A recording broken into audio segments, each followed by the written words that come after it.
Once again, we are pleased to have Lethbridge Mayor Chris Spearman join us here to talk about the current issues here in the Windy City.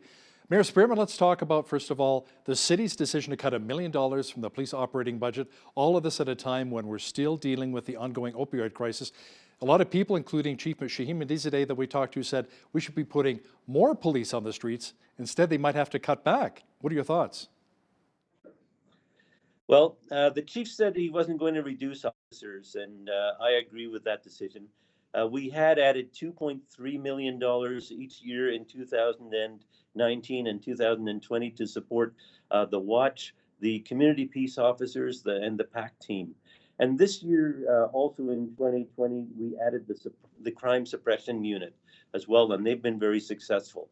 But of course, we're faced with people saying the taxes are going up too much and we have to address the concerns, and every department in the city has to take reductions.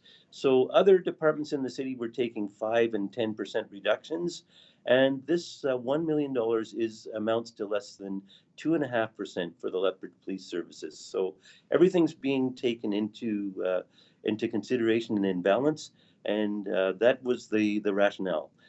So we anticipate that the police will be able to do their job with the funding that we provided them. And of course, we'll be in regular communication with the Police Commission to understand how they will allocate the $37 million in funding that we did provide with them. If you're cutting $1 million out of the LPS budget, what will some of that money go towards? Maybe social programs here in Lethbridge?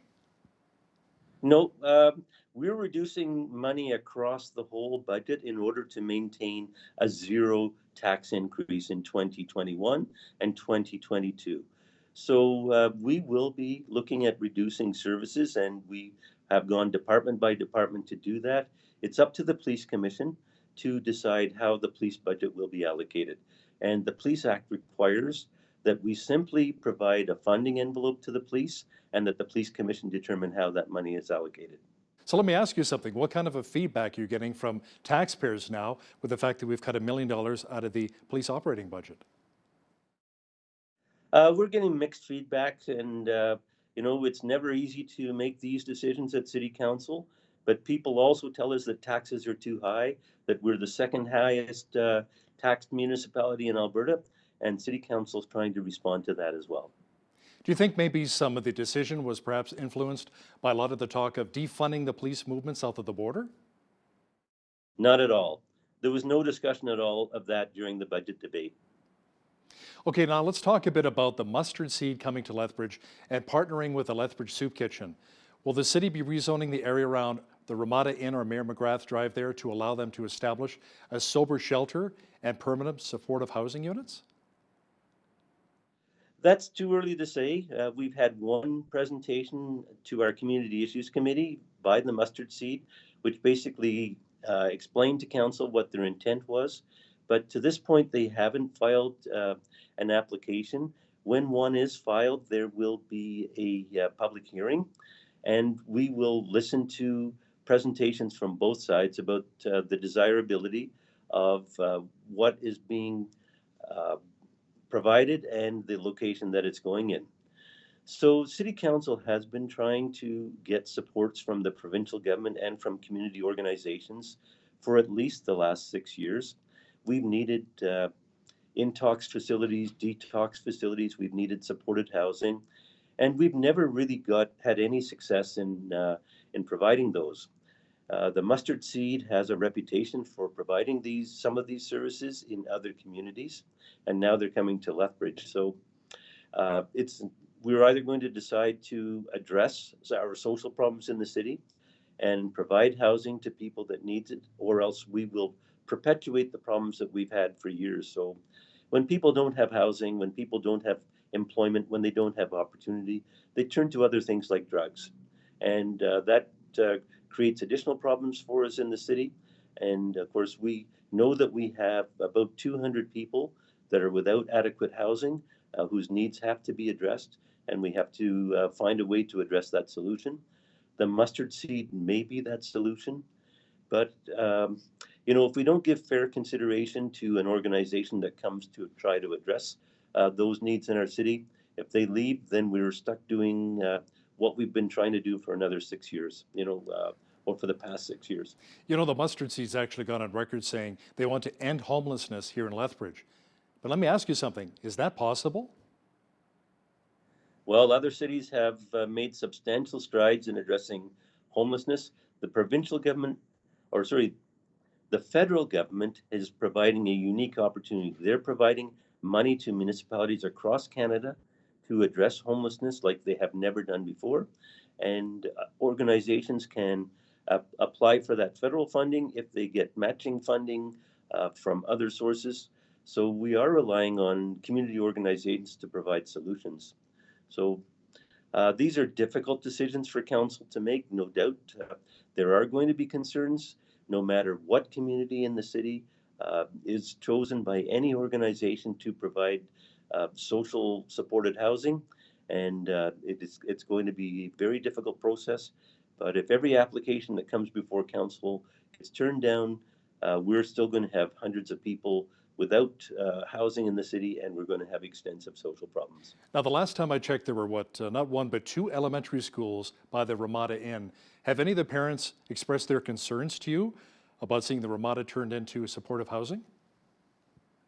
There is there's a petition with about 5,000 names on it, and those are, I'm not sure how many of those people are living in the vicinity.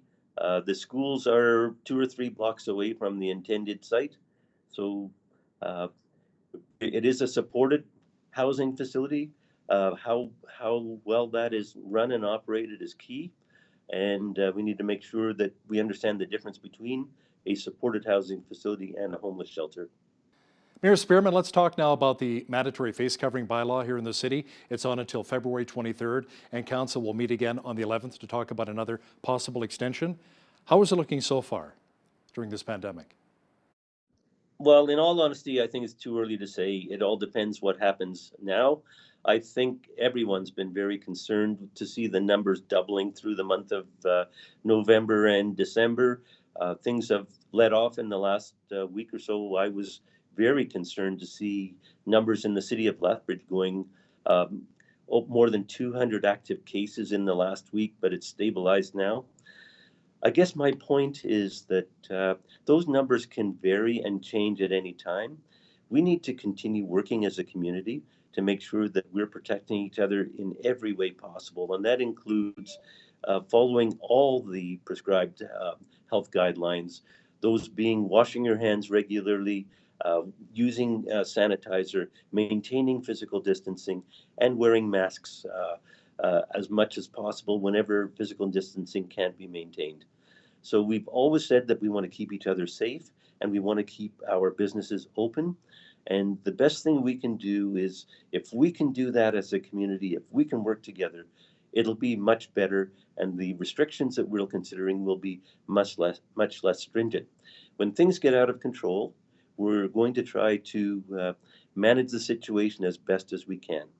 I think we should try to seek to be one of the leading communities in Alberta in demonstrating how we can respond effectively as a community to the pandemic and make sure we do keep each other safe. So let's do everything we possibly can, and when we review the data, we'll see how effective it has been. I was on a phone call last night with the Premier and with Dr. Hinshaw, and they said, don't look at January the 12th as a day when all the restrictions come off. Look at it as a day when we do a reassessment, and we'll see how successful we have been. Because if we're still looking at numbers across the province of 1,500 new cases a day and higher, if we're still looking at positivity rates of 8% and more on individuals who are being tested on a regular basis, the restrictions won't be lessened. We'll have just as great a risk then as we have now. So we really have to work together as a community to make sure we're doing everything we can to limit the spread of the pandemic. We want to make sure that we're doing what we can to save lives. So, Mayor Spearman, speaking of Premier Kenny, you said you talked with him recently along with Dr. Dina Hinshaw. Let's also talk about EMS and the fact that you don't want the province centralizing the EMS services, and you wrote a letter along with Tara Veer from Red Deer, and you teamed up with the mayor of Wood Buffalo. Tell me a bit about that. Yep. So the real concern we have is if we lose EMS dispatch, basically what that means is ultimately we will have to separate our fire and ambulance services here in the city of Lethbridge. So the EMS will dispatch the ambulances, but there will be an added cost of up to our police our there will our fire chief has said that there will be an added cost of $3.7 million because we will have to have parallel ambulance and fire services. So that's a direct hit to taxpayers. We've included in our budget the contingency. If we could keep ambulance dispatch in the city of Lethbridge, it would cost 1.2 million. So there would be a saving. And we believe that we'll have a higher level of service if we maintain our integrated fire and ambulance services rather than splitting them apart and having to hire additional staff. So we are very concerned about centralized EMS. We believe that a centralized EMS will mean less geographic knowledge in Lethbridge and surrounding area. It'll result in a worse level of response. When we have ambulances that are diverted away, and we only have 6 ambulances in the third largest city of Alberta, sometimes up to 3 are on inter-facility transfers to Calgary, tied up. That means that when we have ambulance calls going in and all 3 existing ambulances are in use, we'll be bringing in ambulances from 10 or 20 kilometers away to respond to medical emergencies, lower levels of service. We believe that this is going to be tragic for the city of Lethbridge. And we believe that whatever system takes place, if the province takes over ambulance dispatch, that there should be accountability and transparency on the level of service that's provided. So we're very concerned that our citizens will receive a lower level of service and that medical emergencies will not receive the care and attention that they deserve. And we believe it's a poor financial deal for the city of Lethbridge. The recent provincial government restrictions say that businesses, retail businesses, can only have 15% occupancy, capping at 15 points, the same with places of worship, including churches. The business owners you've spoken to, I've spoken to many as well, they say they can't survive this lockdown. It's going to be extremely difficult for them. And even the restaurant owners I've spoken to, they're saying the curbside pickup is not going to be enough for them. What are you hearing from a lot of these business owners who are the bread and butter of our economy? Yeah, I think business owners are very concerned, and I share their concerns. And the Premier's made it clear that they'll be looking at the situation again on January the 12th. If we all do everything we can to limit the spread of the pandemic, that is our best chance to keep our businesses open. So we've always said, let's make sure we keep each other safe and let's keep our businesses open. So if we show dramatic progress, if we show that we can control the pandemic, that's our best opportunity to make sure that our businesses stay open. Now, there's actually some good news in the fact that the Winter Lights Festival is still a go at Nikiyuko Japanese Garden. Tell me about that. Yeah, it is an outdoor event. People can basically do a self-guided tour or with their family members at Nikiyuko. It's exciting. Of course, Nikiyuko was named as one of the top 10 Japanese gardens in Canada, and the Winter Lights Festival is another season. It's a great opportunity. You know, when there are so many things that are canceled right now, it's an opportunity to lift your spirits, go somewhere in the city, share some of that fantastic enthusiasm that they are producing at Nikiyuko. It's wonderful to see, and they build on it every year. There's always additional things provided. So I would encourage people in our city to go and visit Nikiyuko this year. Heads up, you have to get your tickets in advance. Amen to that. Now, we've only got about a minute left here, Mayor Spearman. Some exciting news with the province and the federal government ponying up to announce a new 64-unit seniors housing here in Lethbridge. Can you share a few details on that and how much it means to the people of Lethbridge? Well, what we're looking to do, of course, is provide employment in recovery. So this is tremendous. It's about $11 million investment.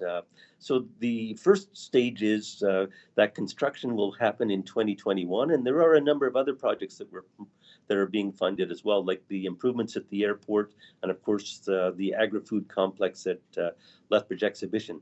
So that we're hoping that our construction sector and our trade sector will be seeing great opportunities in 2021, and we hope that's going to bolster our economy. We're looking for projects that are economic catalysts that will stimulate further investment from the private sector. So these are key catalyst projects which we hope will spur additional investment in the city of Lethbridge. Lethbridge Mayor Chris Spearman, Merry Christmas and all of God's blessings to you in 2021, and thanks for joining us this year. Merry Christmas, everyone. Try to celebrate safely and make sure you do celebrate. You certainly deserve it. We thank you for your support and keeping each other safe. Thank you. Sounds good. On behalf of all of us here at Bridge City News, I'm Hal Roberts. God bless and thanks for watching.